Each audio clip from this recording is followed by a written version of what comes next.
নমস্কার বন্ধুরা, ময়ের হেসেলে আপনাদের সবাইকে স্বাগত।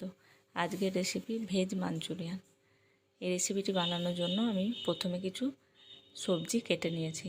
বাঁধাকপিগুলো চপড করে নিয়েছি, গাজরগুলো গ্রেট করে নিয়েছি, আর স্প্রিং অনিয়ন আর ক্যাপসিকাম ছোট ছোট করে কুচি করে নিয়েছি, আর কিছু কাঁচা লঙ্কা কুচি নিয়েছি।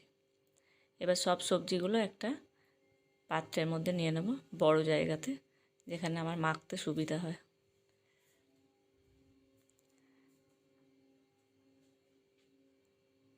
এবার রসুন কুচি দেবো খুব ছোটো ছোটো করে, লবণ দেব, রোস্টেড জিরে গুঁড়ো দেব, আর 2 চামচ কর্নফ্লাওয়ার দেব, 1 চামচ ময়দা দেব 2:1 অনুসারে, আর 1 চিমটে হলুদ দেব। এবার ভালো করে মেখে নেব।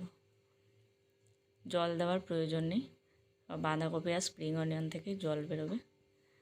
যদি প্রয়োজন হয় আর একটু কর্নফ্লাওয়ার বা ময়দা দেওয়া যেতে পারে। এবার ছোট ছোট বল বানিয়ে নেব।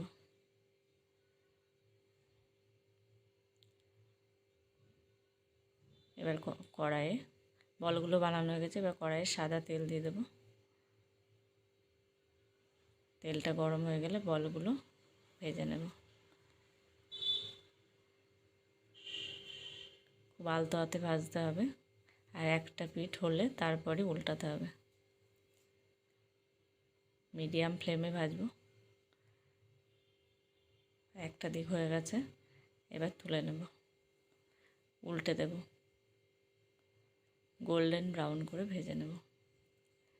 বাচ্চারা সাধারণত ভেজিটেবল খেতে চায় না, খাওয়ানোতে খুব সমস্যা হয়। তো এরকম একটু সস টস দিয়ে একটু চটপটা করে দিলে বাচ্চারা খুব সহজেই খেয়ে নেবে। অবশ্যই এই রেসিপিটা ট্রাই করবেন। আরও যে বলগুলো ছিল একইভাবে ভেজে নেব। এবার গ্রেভিটা বানানোর জন্য একটু সাদা তেল তুলে নিয়েছি। এবার অল্প সাদা তেল দেওয়া আছে, ওতে রসুন কুচি দেব আর আদা কুচি, একটু নেড়ে ছোট করে কাটা কাঁচা লঙ্কা কুচি দিয়ে দেব। এবার একটু নেড়ে নেব। এবার পেঁয়াজগুলো যে বড় বড় করে কেটে রেখেছি ওটা দিয়ে, আর ক্যাপসিকাম দিয়ে দেবো সাথে, দিয়ে নেড়ে নেব। সবজিগুলো খুব যাতে সিদ্ধ না হয়ে যায় সেদিকে খেয়াল রাখতে হবে, একটু ক্রাঞ্চি ভাবটা থাকবে। এবার স্প্রিং অনিয়ন দিয়ে দেব। নাড়া হয়ে গেলে এবার সসগুলো দেব। টমেটো সস দেব, তারপর গ্রিন চিলি সস, এখানে রেড চিলি সসও ইউজ করা যায়। এবার সয়া সস দেব, একটু ভিনিগার অল্প একটু, আর একটু লবণ দিয়ে দেব পরিমাণ মতো। এবার ভালো করে নেড়ে নেব। এবার 1 চামচ গোলমরিচের গুঁড়ো দেব, আর একটা পাত্রে 1 চামচ কর্নফ্লাওয়ার দিয়ে জল দিয়ে ভালো করে গুলে রাখবো।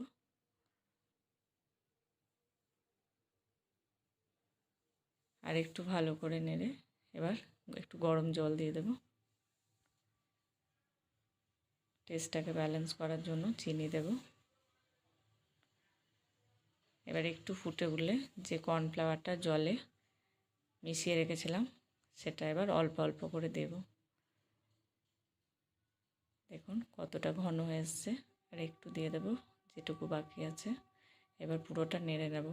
একবারে সবটা দিলে দলা পাকিয়ে যেতে পারে, তাই অল্প অল্প করে মিশিয়ে নিতে হবে।